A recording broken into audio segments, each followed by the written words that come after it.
Welcome to the BiggerPockets Business Podcast, Show 101. Welcome to a real-world MBA from the School of Hard Knocks, where entrepreneurs reveal what it really takes to make it. Whether you're already in business or you're on your way there, this show is for you. This is BiggerPockets Business.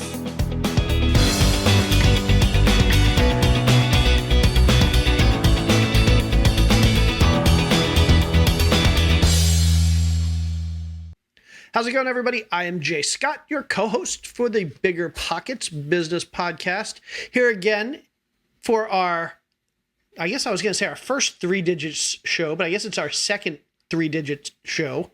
Our second three digit show. And I am here with my lovely co-host who's been with me, I think, 100 out of 101 times, Mrs. Carol Scott. How's it going today, Carol? I'm doing really well, and I love you to pieces, but I got to tell you, for a guy who's really good with numbers, that was pretty sloppy. What was that about? Anyway, I got to tell you what. How awesome was spring break? Community, get this. We went away on a little adventure for spring break, and we were in Texas, and everybody was masked up, which was phenomenal, but stuff was open, and people were out and about, and businesses were thriving, and there was so much light at the end of the pandemic tunnel, and it was so encouraging and so exciting that people are getting back to where they want to be and create new experiences. So just great stuff all around. Lots of optimism moving forward. Yeah, it's really great. It's nice to see that people are still being careful, and as more people get vaccinated, it's also nice to see that things are opening up, and we are hopefully in the next few months getting back to normal. Speaking of getting back to normal, we have a Getting Back to Normal show today. We have a return guest. We actually have two guests today, but one of the guests is a return guest. His name is Nigel Guisinger, and he is joined with our second guest today, whose name is Sean Aid. Now, you might remember Nigel from actually 1 year ago. His episode, I think, was 365 days ago from the release of this episode. He talked all about buying businesses. So Nigel specialized, I guess he still does, but he's branched out, but specializes in buying appliance stores. And he talked all about how he's bought multiple appliance stores, how he's negotiated them, how he's gotten some amazing deals. And he's been one of our most popular guests. People have absolutely loved his episode. Please go back and check out his episode from last year. But since that episode, he's been focusing on helping other entrepreneurs pursue their dreams, helping other entrepreneurs buy their businesses. He said, I think he told us he's helped over 300 entrepreneurs at this point. And one of those entrepreneurs, again, is Sean Aid. And Sean is our second guest today. After Nigel's episode last year, Sean reached out to Nigel, and together they bought a business. They bought a business called Roosevelt's Terrariums. Don't know what a terrarium is? Well, I didn't know what a terrarium was either. You'll learn in this episode. But they bought a business called Roosevelt's Terrariums, and they have absolutely been killing it with this business. In this episode, they talk about buying the business. They talk about an amazing negotiation story. So they bought this business worth $1.5 million for $300,000. And not just that, but they bought it for only $10,000 down. Now, how do you buy a $1.5 million business for $300,000 and only put $10,000 down? Well, I guess you're going to have to listen and find out. But here's the important thing.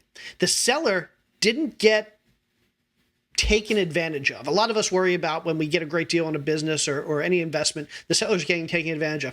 The seller actually made 500% more on the sale of this business than he would have made had Nigel and Sean not come along. So just an absolutely amazing negotiating story. You got to listen to it.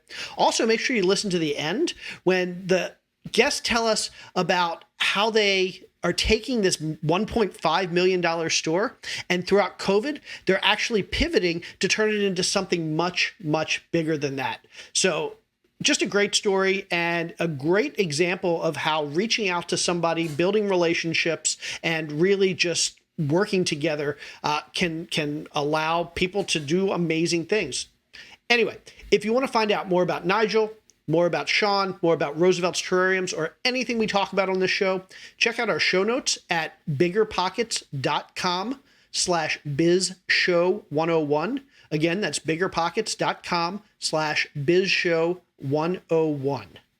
Without any further ado, let's welcome Nigel and Sean to the show. Nigel, Sean, welcome to the Bigger Pockets Business Podcast. I cannot even begin to tell you how excited we are to chat with you. Nigel, you were here with us on our show almost exactly 1 year ago to the day, and you had an amazingly successful episode. We got so much great feedback and absolutely cannot wait to hear what you have been up to in that time. But before you tell us, I also want to welcome Sean to the show, because I know that you, Sean, have been an awesome part of all the cool things that Nigel has had going on. So you both have great stories, great updates, information, and expertise. So thank you for being here. And Nigel, what have you been up to for the past 365 days? Well, thank you very much for having both of us, both Sean and myself, on the show. We're so excited to be here. Wow, I can't even imagine if you'd have asked me 365 days ago what was going to happen in the next year, I would never have been on for how crazy it's been. Amazing. First, in the last 365 days, here's a couple of things that have happened. Your Small Business Hub, we have helped out almost 400 people acquire businesses, specifically working with small businesses throughout the country. About 60 to 70% of that is in minority areas of towns, which has been amazing, especially with everything politically going on right now. We had a passion of helping small business. And I even said a year ago, what we need to do if we want to really grow this is to go into that area of town that you're not used to being in and go support that business and go build that. Because what we need to do is we need to have person-to-person interaction and contact and really relate with other people on a human level. And what's been amazing is we've been able to save, almost 300 businesses in minority-owned communities that wouldn't have been around because they'd have just wrapped up because nobody wanted them, or at least that's what the seller thought. But thanks to this show, those businesses exist today, and we get messages almost every single day of, hey, I'm doing great in my business. Thank you so much.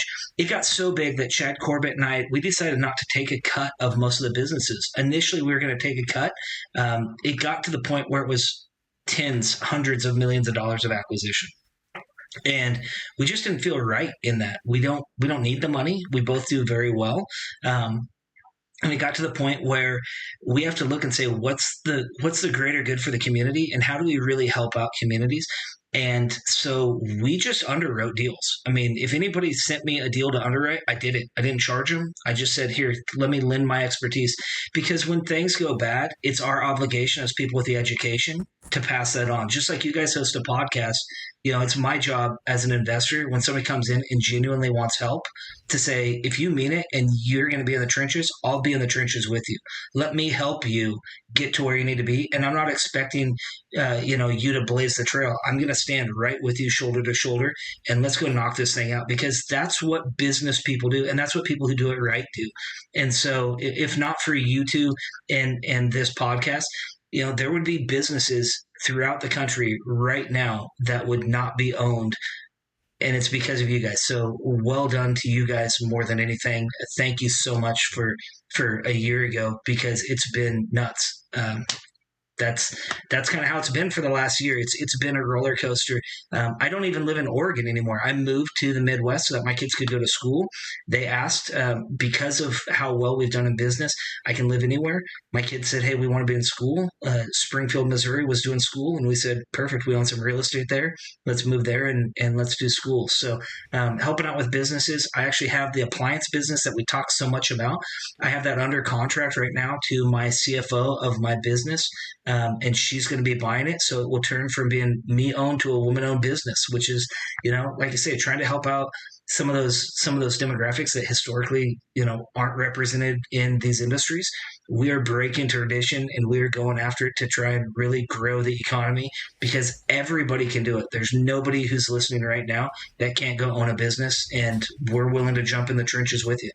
I absolutely love that. And just let me say that you had one of our most popular episodes last year. So we appreciate all the amazing advice that you provided to our listeners, to our community. And I know even besides all the stuff that you just told us, we knew already that you've had a tremendous impact on our community. So thank you for that.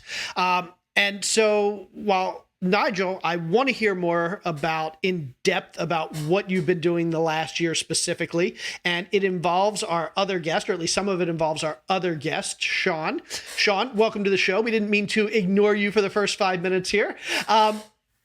We want to talk about what you and Nigel have been doing together. But before we do that, love to get a little bit more of your backstory, who you were before you started working with Nigel, before you hooked up with Nigel last year. Tell us a little about who you are, what you do, what you've done, and what kind of got you to the point where you connected with Nigel last year. Yeah, absolutely. Well, thanks for having us. And so I live out here in Portland, Oregon. I moved out here about almost 3 years ago. June will be 3 years. Moved here from Philadelphia. I was an inside sales rep working for a promotional products company in Philly.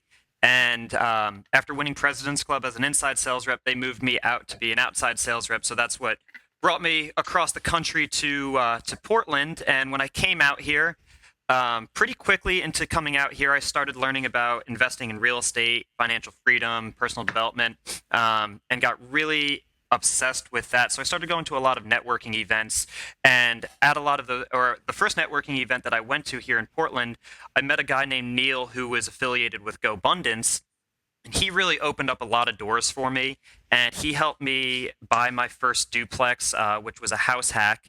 And that first duplex, I bought it in December 31st of 2018, so a couple months after moving out here. And in April, so about 4 months into owning it, I had a contractor in here replacing a toilet for me, and he broke an angle valve and ended up flooding the entire duplex.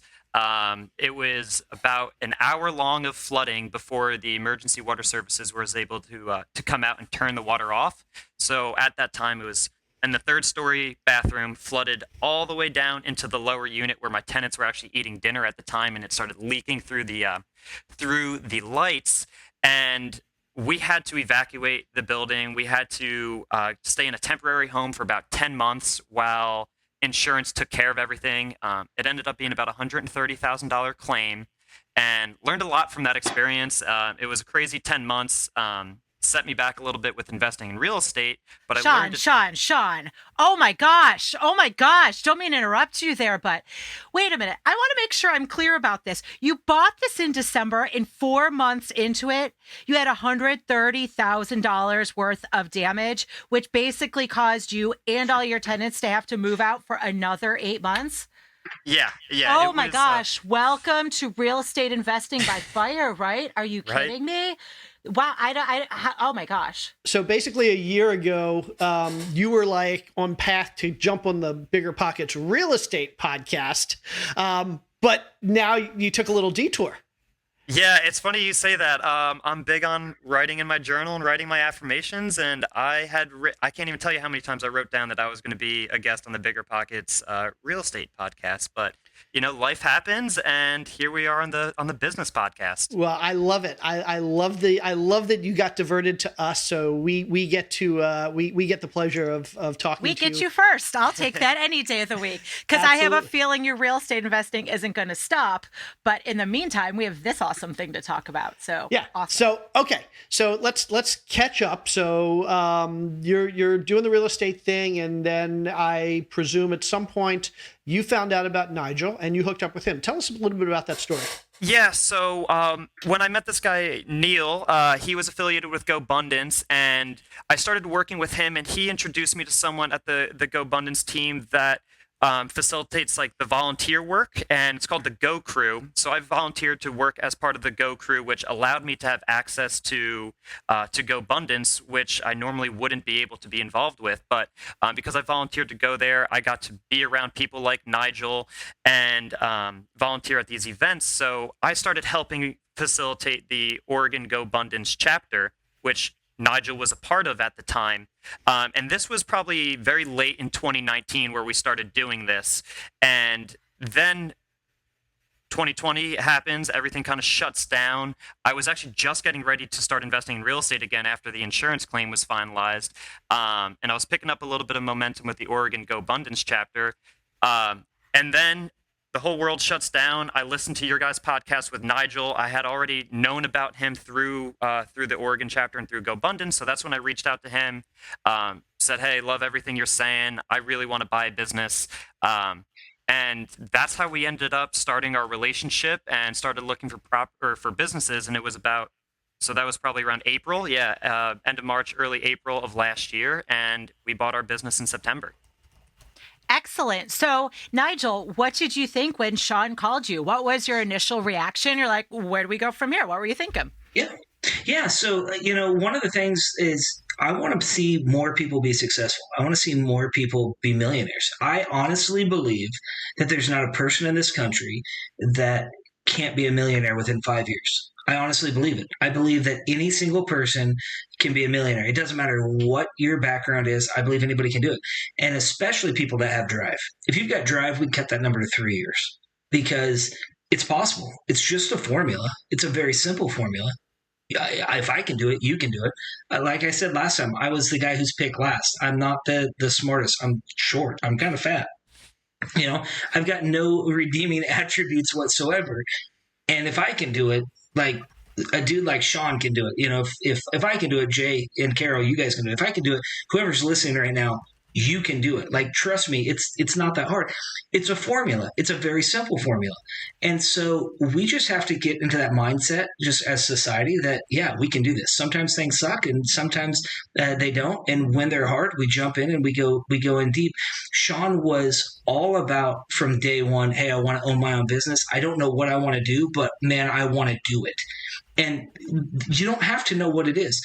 When I was talking to you guys last time, I said a lot of advice that my grandma used to say. And one of the things she always said is, what you do doesn't matter. And I took that initially as like, oh my gosh, what I do doesn't matter. There's no meaning to it. That's not what she meant. What she meant is the means and methods by which you achieve your wealth, it doesn't matter. The what of the deal doesn't matter. That you do it is what matters. That you go and you have a plan and that you want to have that drive and that you want to go. It doesn't matter if it's a plant shop or an appliance store or a construction company or you name it. It doesn't matter. A retail store, anything.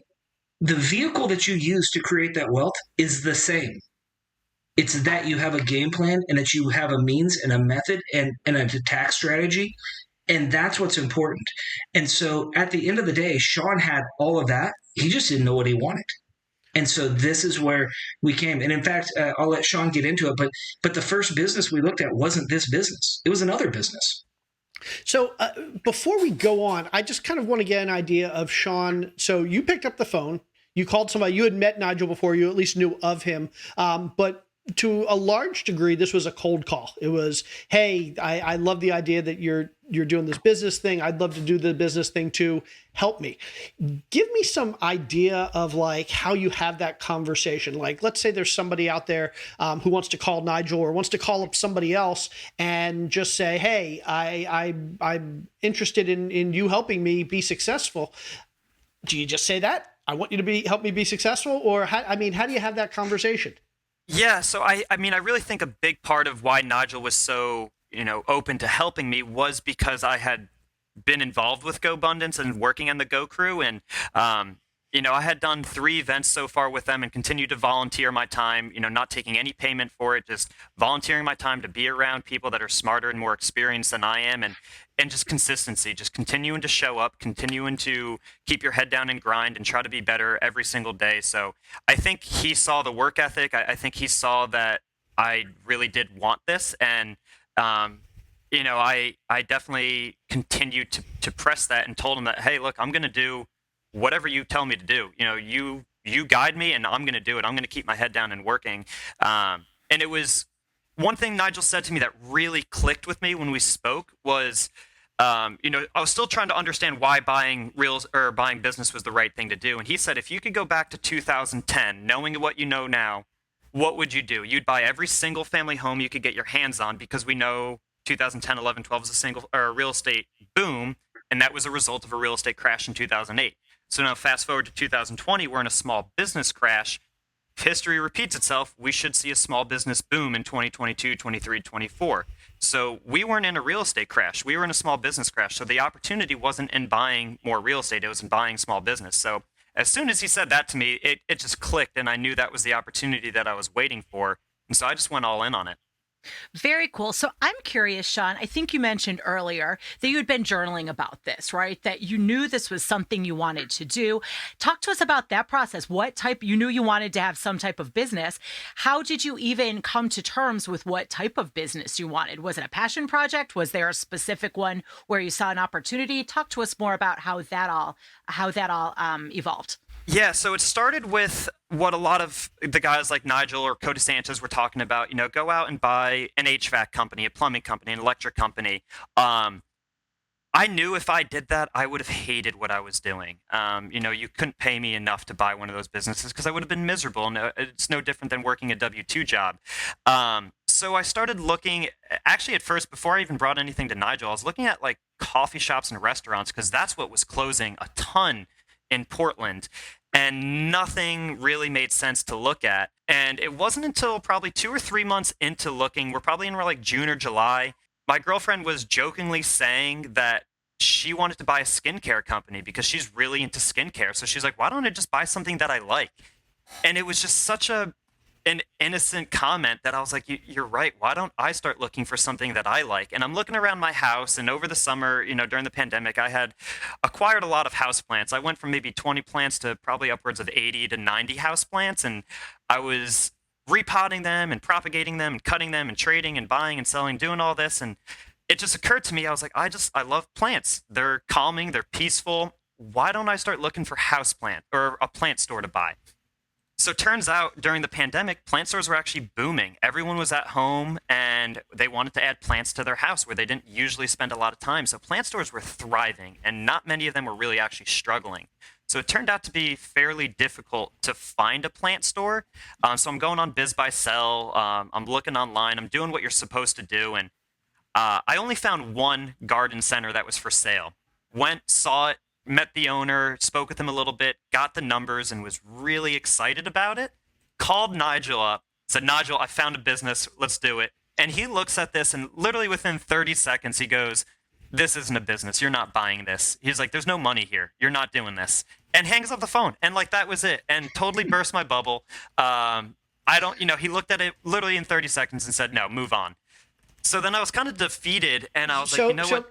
Can I interrupt for a real quick second? Because this is the difference between somebody like Nigel, who's done this a whole bunch, and somebody like you who hasn't.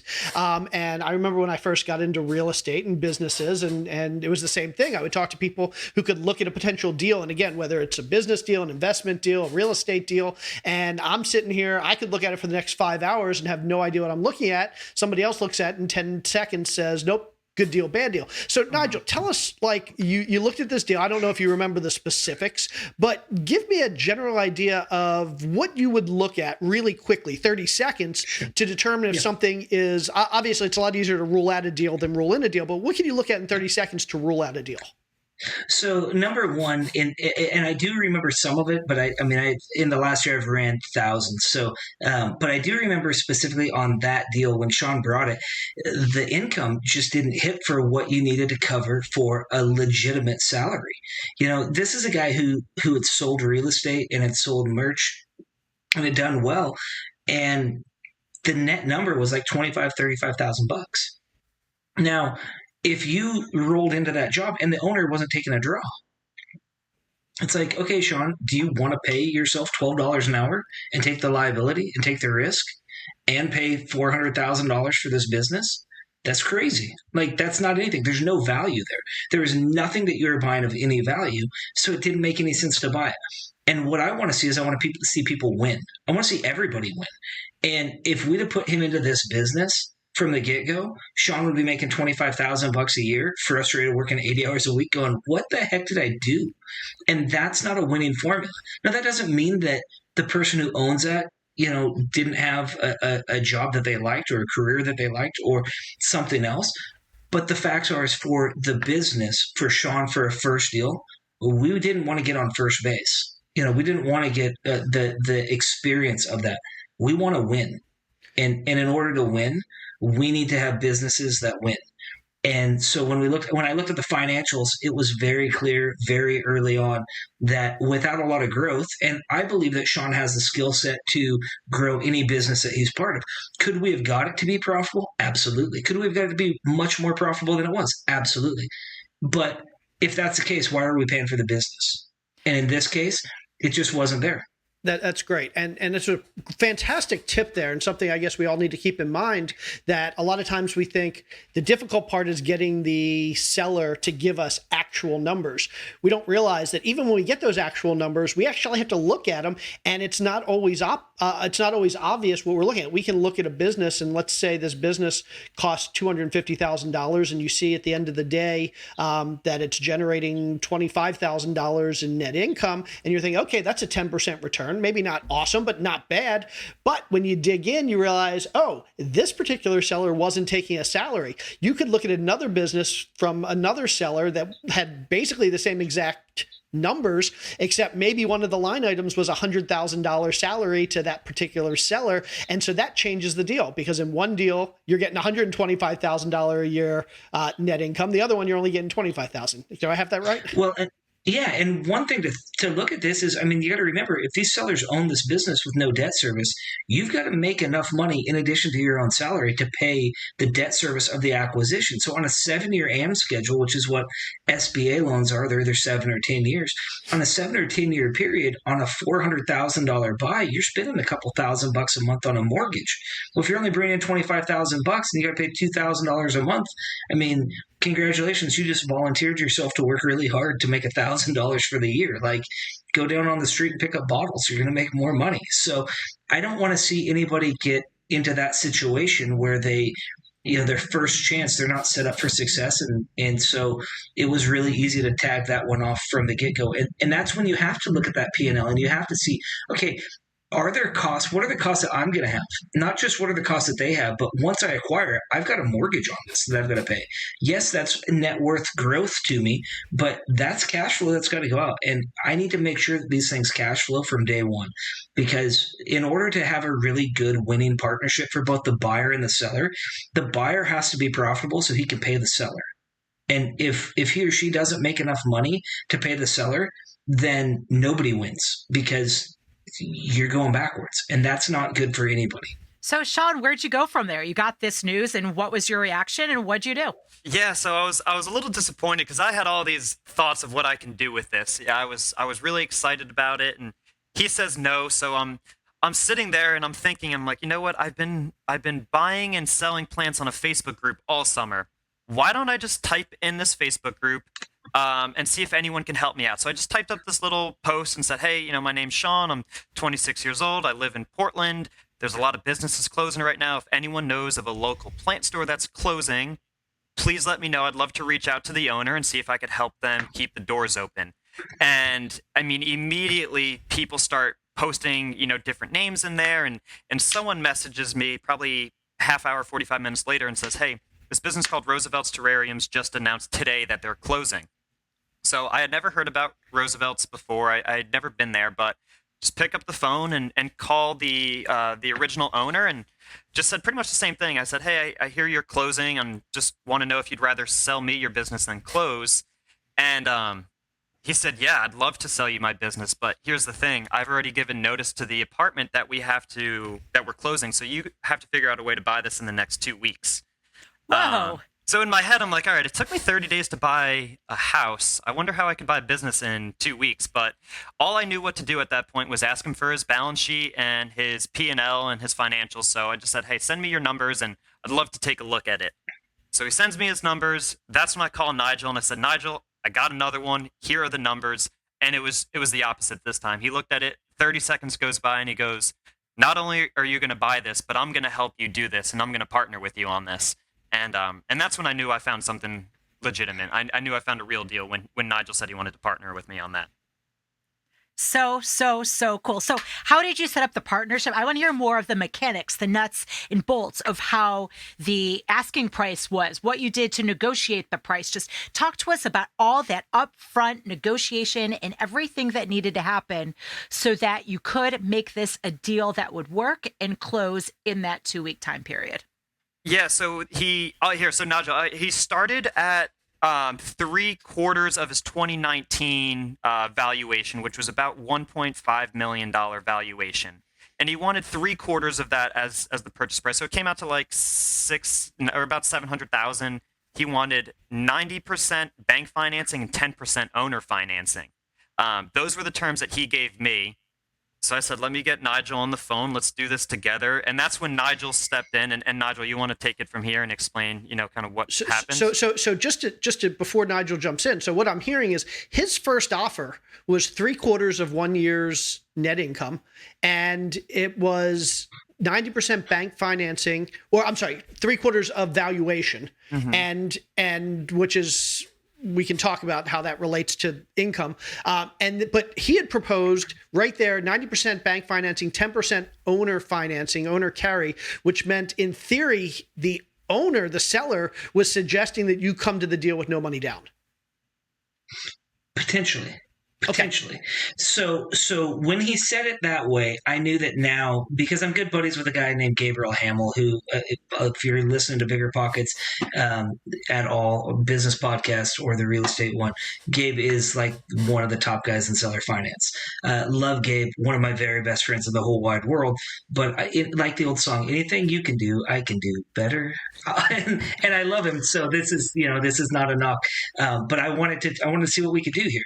So the guy said a couple things. Sean gets him on the phone, and he's kind of planted the seed with Sean of this is what I'm looking for. What I asked first was, okay, you want 75% of the business valuation. Tell me about that. And I just let him run with it. And he says, well, about a year ago, I got a valuation from Colliers. And like at this point, I hadn't seen his revenue numbers, right? I've seen nothing. I'm just on the phone with the guy.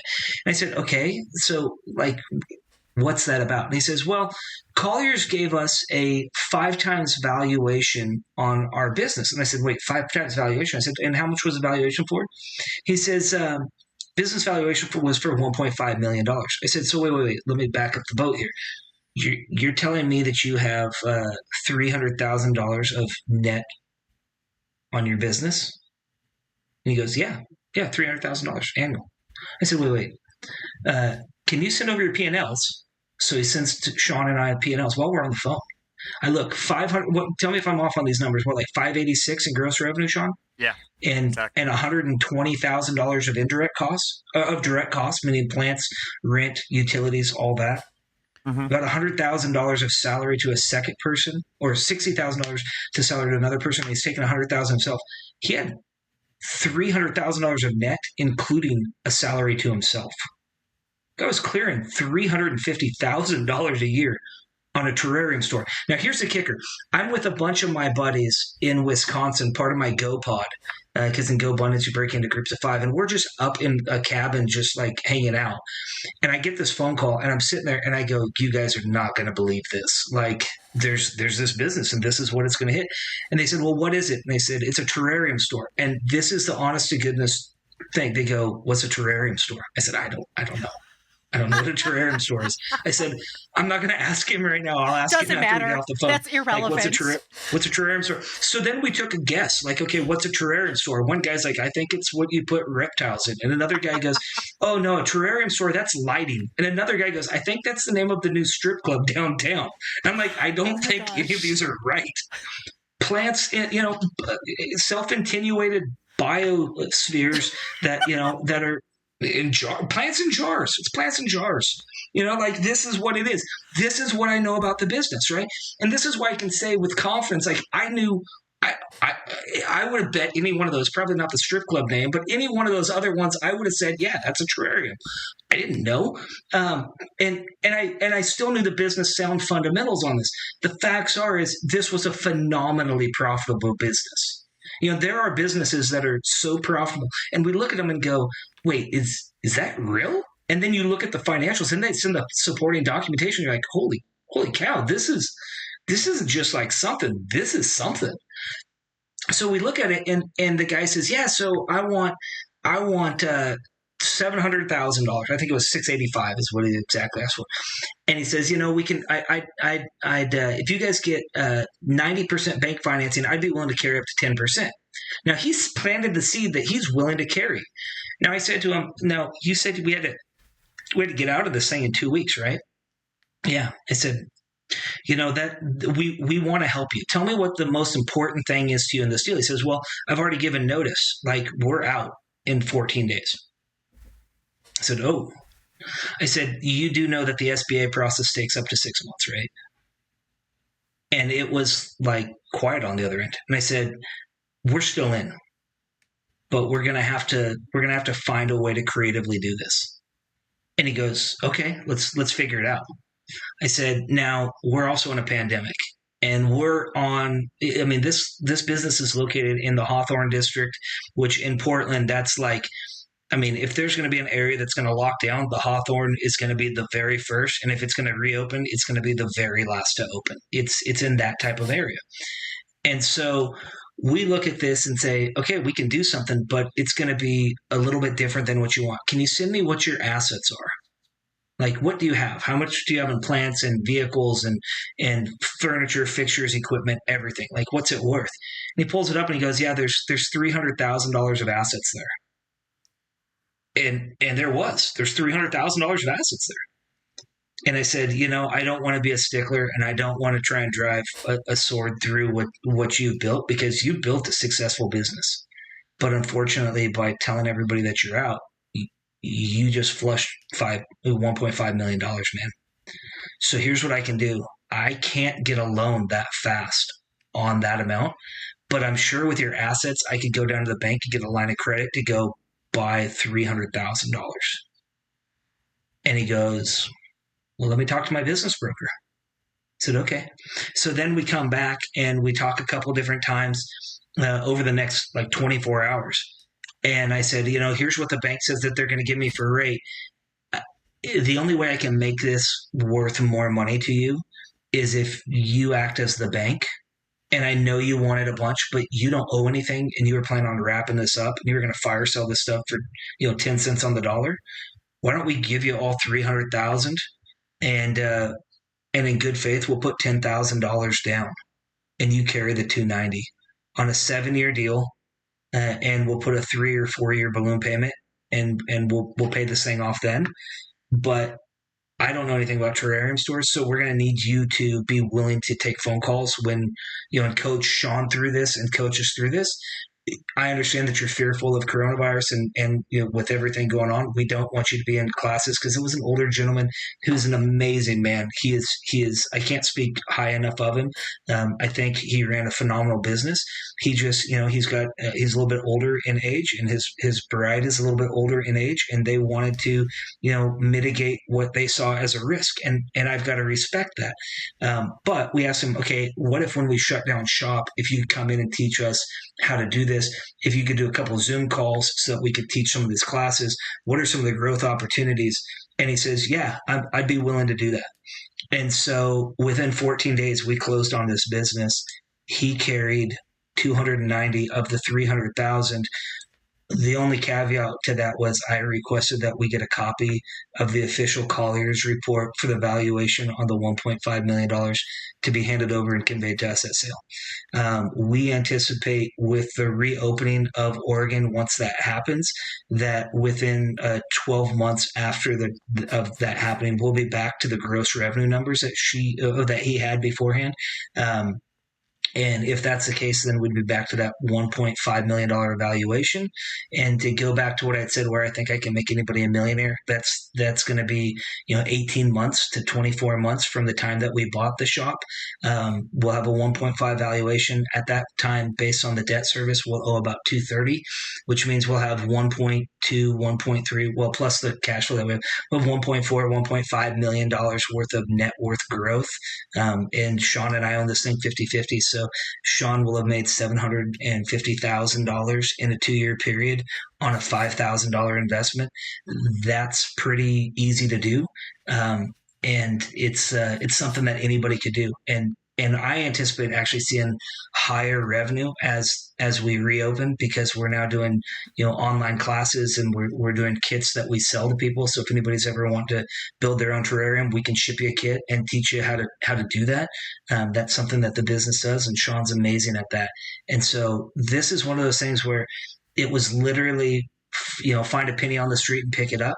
This is find a $1.5 million business and pick it up, because this guy had the sign. The first time I walked into the store, the guy had a sign that says, going out of business last day, this date. See, this is what I love. And this is as much a negotiating story, what you just told, as buying a business story. There's so many little nuggets there that we could unpack. But just to kind of summarize, basically, he had a business that was worth $1.5 million that he had decided literally he was going to walk away from with, like you said, if he sold the plants at 10, 20 cents on the dollar, he was going to make $30,000 or $50,000. So basically there was 1.4 some million dollars on the table for you guys to play with. And for him, getting anything more than $30,000, $40,000, $50,000 was a huge win. And for you, getting anything less than, I don't know, 1.5 million was a win, because you've got built-in equity. And so assuming you land somewhere between 50,000 and 1.5 million, it's a win-win. So going in on day one, it was clear that it was going to be a win-win. It was just a question of, were you going to win more, or he was going to win more?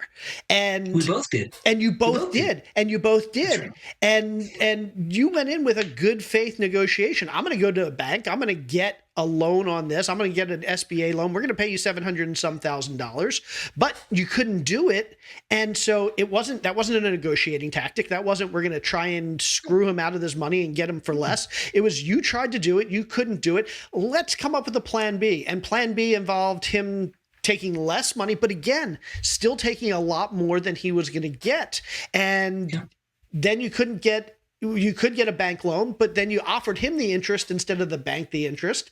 And so it really was, it's an amazing story. And it just proves that in a negotiation like this for a business, both sides can make a whole lot more money. You're going to make 1.2 million more than that business, than what you paid for that business. He made about $300,000 more than that business was worth, basically, or than he was going to make. It was a huge win-win. And so I'm belaboring this point, but it's just a good reminder for our community out there that there are some amazing opportunities, and for you to get an amazing deal on a business or any investment doesn't mean that the other person has to take a haircut. Doesn't mean the other person has to lose. Both sides can win. Yeah, we gave him 500% of what he expected to get the day before we saw him. He fully expected to liquidate his inventory. He fully expected to walk out, and that COVID crushed his business. That he was fully anticipating that.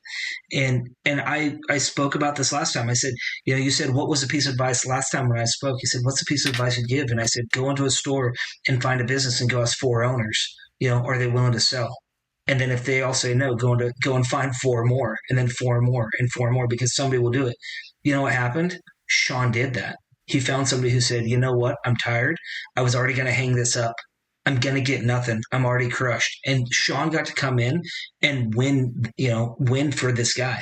He got 500% more than he expected. I mean, imagine if somebody walked to your house today and said, hey, Jay, I know your house is worth $400,000. Here's $2 million for it. You'd be like, oh yeah, I won. I mean, you'd be jacked. Totally. That's what Sean just did to this guy. We didn't take $1.2 million. We made him $300,000 that he wasn't expecting to have. And that's where we have to, as investors and as people listening, have that mind shift of going, there is so much money that is just leaving due to attrition, of people just walking out. And Sean was just smart enough to pick it up. And if he can do it and I can do it, anybody can do it. I love, love, love this. And so here, Sean, not only is this just amazing financial opportunity, but it's an opportunity doing something you absolutely love, right? You had your 30 plants, your 40 plants that became 80 plants, and now you're the owner of Roosevelt's Terrariums. So talk to us about the transition. You talked a bit about the original owner transitioning it over to you. So what were some of those first steps you did when you took over the business business, especially during COVID, during the pandemic, to ensure that it got off on that trajectory it needed to? Yeah, so the first thing we did is, like Nigel had mentioned, we wanted him to train me. So part of the contract was for the first month, we were going to spend 20 hours a week for 4 weeks just doing one-on-one training. So the previous owner and I would come in before the store opened up from about 8 to 12 every day. And we would just sit there and plant terrariums and rebuild them and just do it hundreds and hundreds of times. So I learned everything he knew. I got to pick his brain as much as I could in those 4 weeks. He introduced me to all his suppliers, connected me with everyone that he was getting his glass and his plants and his materials from, and taught me how to teach the terrarium building classes, which is really the most important thing of our business. So that's how we started. That was the month of September. In Oregon at the time was also when the fires were going on in September. So we had nobody coming in my first couple weeks. I mean, we had literally no one coming in because everyone was evacuating. So it actually, in hindsight, worked out really well because I just got to sit there and practice and practice and practice. Then around October, I started shipping kits because I knew people weren't coming in. We were still really shut down in Oregon. So I knew the big opportunity was in the DIY, do it at home, bring the experience to your house. So I didn't have a website that was built for e-commerce. We didn't. Our 100% of his sales were in store. He never sold anything virtually. He never shipped anything. So we knew that was the opportunity was to go virtual. So to start, I just started shipping some of my friends and my parents' kits just to see if it would make it there safe and sound. And turns out I can't ship planted terrariums, but I can definitely ship you the materials and the glass for you to build it. So then I started just taking pictures on our Instagram account saying, who wants to buy a kit? And turns out we had a lot of traction. There was a lot of people who wanted to buy kits from us. So after a few months of just kind of doing a makeshift style e-commerce on our Instagram, I saved up a little bit of money and invested in upgrading the website to be a full e-commerce website where you can now buy and sell, or we can now ship you kits all over the country. We had a little bit of a learning curve because each state Department of Agriculture has their own guidelines of what you can ship in and what you can't. So had a little bit of a hiccup shipping plants into California because they're very restricted on shipping plants and soil in. So had to learn different departments of agriculture, which was a cool learning curve. And then what was a really good opportunity that I wasn't even thinking of was around the holiday season. People started reaching out to me about doing team or corporate events. They could no longer do like holiday parties or end of the year parties because everything was shut down. So they needed a virtual opportunity. So people started reaching out to me saying, hey, can you ship us 10 kits for my employees? And can we do this as a corporate event? And I think that's kind of our biggest opportunity that we have is in these large corporate events where instead of shipping one kit to one household, we're now shipping 60 kits or 70 kits to a company. And that went really well for us over the holiday season. I was shipping out kits all over the country. We would hop on Zoom. I'd be at my shop. I'd teach you how to build a terrarium on the screen, and everyone would be at their own house building their own terrarium at home. So that was really kind of the future for our store, was going e-commerce, going virtual, and shipping a lot of these DIY kits while we're still locked in here in Oregon. I love it. So I'm curious too. You mentioned that first of all, I'm fascinated. This is just, it's so amazing in so many different ways. It's like of course we overheard that term so much last year, right? Pivot, pivot, pivot. But oh my gosh, you acquired this business and pivoted the whole entire business model right from day one. So I would love to hear more about how you knew those particular pivots, those, I guess, low-hanging fruit now in retrospect, were the right things to do. I think it's awesome that you talked about, for example, people were reaching out to you on Instagram. So did you do other research? Were you simply listening to customer requests? How did you figure out what the right things to do were? Honestly, I think it started with my mom being like, you need to send me a terrarium. Like, I think that was probably the easiest thing. So she had shipped me plants a lot and literally would just wrap it in a paper towel in a Ziploc bag and ship it to me.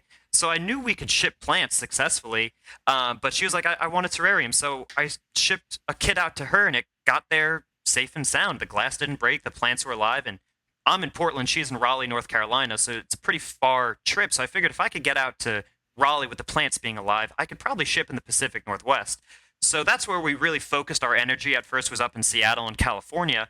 And I literally would just get on my phone, take a picture of a terrarium, and would post on Instagram saying, who wants a kit?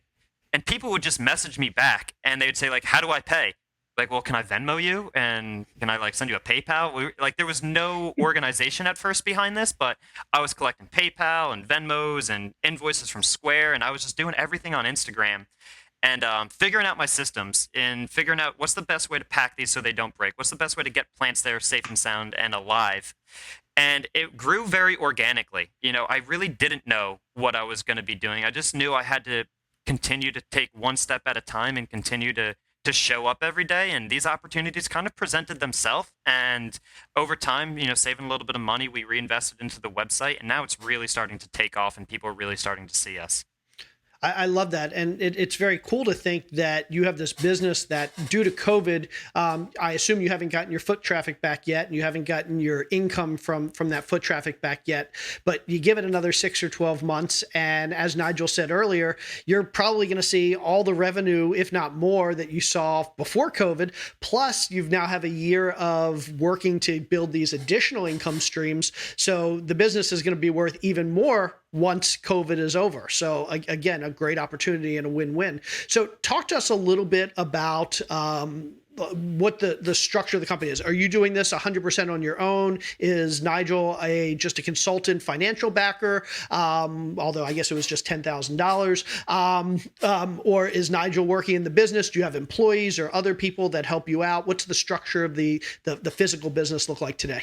Yeah, so at first it was really just me with a lot of volunteer help, we can call it, from my girlfriend who would come in on the weekends to help me out. And then around October, I got my first part-time employee to come in and work about 10 hours a week, just really helping building terrariums. He had expressed an interest in just planting. He had shown me a few of his own terrariums, and I knew he could plant, and I knew I needed some help there. So I brought him in October just for a couple hours a week, literally just to plant terrariums and let me focus on the customer service stuff. And then for about the first 5 to 6 months, I was working 90 hours a week, 7 days a week, in there every single day, just trying to keep the business alive. And Nigel had told me back in August when we bought it that this was going to be at least 6 months of me working 7 days a week before we could even get to the point of talking about hiring a full-time employee. But right around the end of February, beginning of March, I had enough in my savings where I knew, hey, I could pay an employee for 3 months and be fine. And if we hire the right employee, in 3 months, they're going to pay for themselves. So all I needed was really a 3-month runway. So in end of February, beginning of March, we hired our first full-time employee. She came from the floral industry, so she had a lot of creativity and design background, and she was looking for a job that gave her creativity. So building terrariums where every single one is unique and different, this was exactly what she was looking for. She had already had experience teaching classes. She already had experience with plants and with flowers, so she fit perfectly.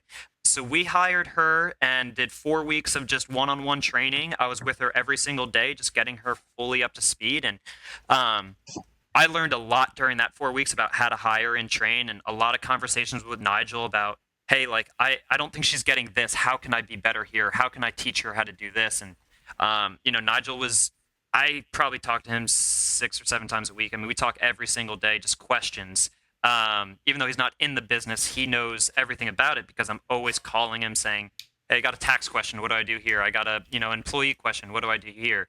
So we're talking all the time. So he's been a huge help for me. But after the 4 weeks of training with our first employee, she really took off. And now I'm at the point where I don't have to be in 7 days a week. I don't have to be working 90 hours a week. And I'm just focusing on teaching the classes, and she's focusing on running the day-to-day.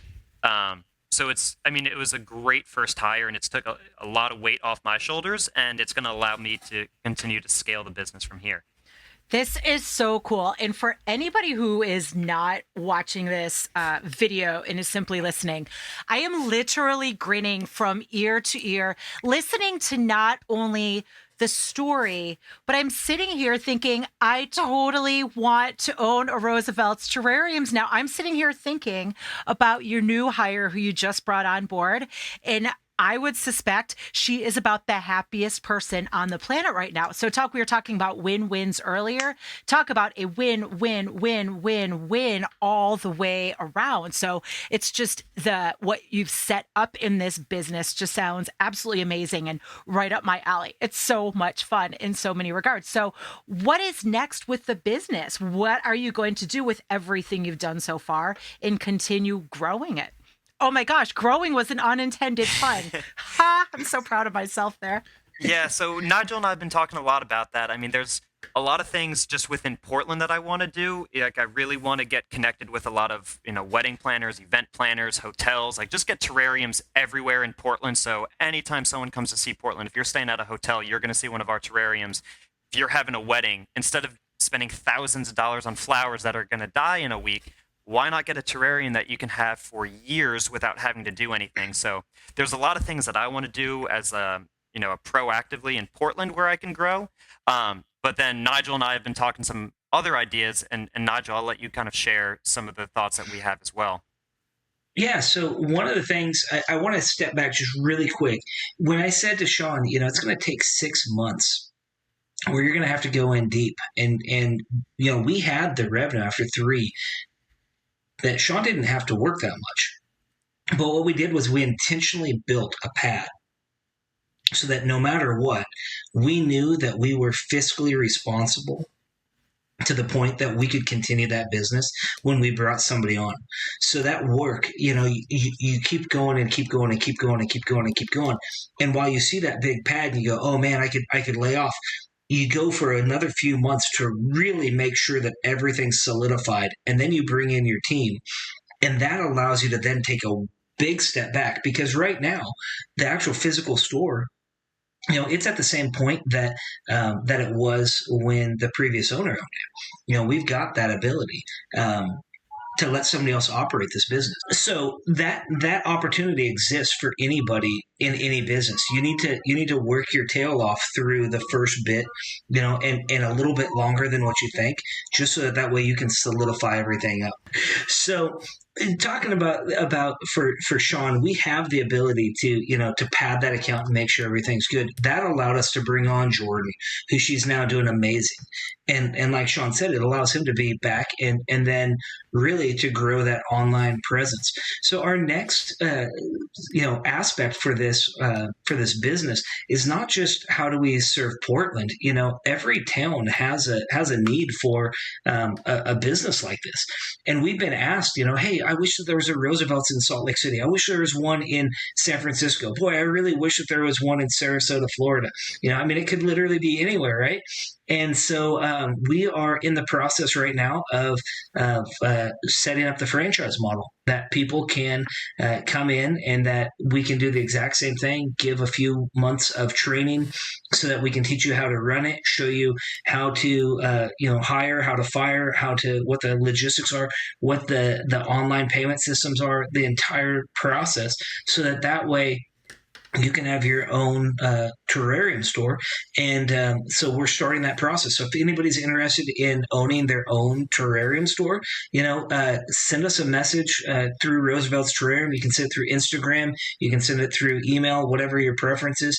But we are looking to grow not just ourselves. We want to help more people own businesses. This is the vehicle that we're doing that for. And so if you're passionate about plants, if you're not passionate about plants, if you're passionate about owning your own business and you're willing to learn about plants, we want to talk with you. We do believe that we can have help people become millionaires. We aren't going to guarantee any earnings by any means, but on a business like this, it's possible to make some serious coin, and we want to help more people do it. We could do it all by ourselves, and we could just pop shops open in 30 different cities. But to be bluntly honest, we don't need a bunch more money. We're both doing well. I mean, you're talking to a guy who's doing well enough, and with Sean, like we talked about, our goal is to make somebody a millionaire every year, over a 5-year period. And we honestly believe we can do that. And so we want to see more people be successful, and we want to help out as many people as humanly possible, if it's in this business or something else. So if you're looking to own a terrarium store and you don't know how to do it, give us a call, because the margins are amazing. The stress level is significantly lower than most businesses because plants don't yell at you, and for the most part, it's something that somebody with a creative streak can really dive into. So it's these businesses like this, like a terrarium store. And like I said before, August of last year, I didn't know what a terrarium store was. So, I mean, it's very possible, but the business aspect of how it works and how it operates, we know how to do that. And so we want to help facilitate people in business. We want to help bring the economy back. And like I said before, my expectation for everything is I want to see 0 businesses close. And so that hasn't happened. So what do we need to do? It means that we need to build a bunch of businesses. If people are going to close down, you need to walk in and go find out what businesses they are and offer to buy them. And if you don't know what it is and your town needs a terrarium store, I mean, we're here to help you. Love it. I love it. And Jay, I just have to put this in there. So Sean, do you even realize what you have done and how insanely proud Mr. Roosevelt is going to be with what everything you've already done, and thinking about the fact that you're going to take this to all these new levels? And again, it goes back to that win-win-win, using your creativity, your passion, your expertise in the operations of this store. I think it's like the coolest thing ever. I would like to know, what advice do you have for other people out there who might have a passion that they really want to turn into a meaningful business and leave a lasting legacy? Yeah, I mean, I think the biggest thing for me was being able to have someone like Nigel on my side. So I think it's getting comfortable with partnering with people, not thinking you have to do everything on your own. If I didn't have Nigel, I don't think I would have made it 6 months. I just don't think I would have been able to figure it out. I know the price would have been way more than I could have afforded. So, find someone that's doing what you want to do and copy what they're doing and partner with them if you can, but at least have them as a mentor and use them as guidance, because they're going to help really expedite your path to success. And you're going to miss out on a lot of mistakes, like flooding a duplex if you have someone that's been through the ringer before and can guide you through it and kind of show you the light. So it's, getting crystal clear on what you want and then finding that mentor to help you along the way. Love it. Okay, so we are getting towards the end of the show, but I would love to give both of you an opportunity to tell our community where they can find out more about you, where they can find out more about Roosevelt's Terrariums, where they can get in touch with you, or anything else you would like to tell. Sean, would you like to go first? Yeah, so you can find me on Instagram or Facebook. It's just Sean Aid on both accounts, Instagram and Facebook. And then Roosevelt's Terrariums, you can find us at Roosevelt's PDX, which is the Instagram page, or you can just search Roosevelt's Terrariums online and we'll be the first one to pop right up. So message us either at Sean Aid or Roosevelt's PDX. I'm happy to talk to anyone that wants to reach out about this. Love it. Thank you. Nigel. And I'm still at Nigel Guisinger on Instagram. That's the easiest way. I did respond back to every single person who sent me a message request, except for if you were trying to sell me Bitcoin. Okay, so if you're trying to sell me, but everybody else I responded back to. So I have hundreds and hundreds of messages back and forth with people just wondering about business.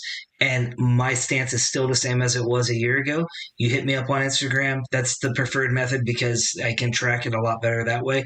But Instagram at Nigel Guisinger, you're going to see things about different businesses. And I'm also rehabbing some apartment complexes. So don't be surprised when you see a bunch of stuff on that, because I'm working on that as I work on businesses as well. Awesome. And you probably should have responded to one or two of those Bitcoin emails too, given where we are. Anyway, you win some, you lose some.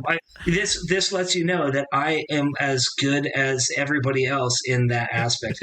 I know what I know, and I know what I don't know. And yeah, a year ago, I should have bought a bunch of Bitcoin. So awesome. Gentlemen, thank you so much for joining us. Nigel, thank you for coming back. Literally 1 year to the day since our last episode, and maybe we'll have you back in another year and see what you've been up to. Sean, congratulations, and we wish you guys the best of luck. Thank you, guys. Thanks. Thank you very so much. We'll see you soon.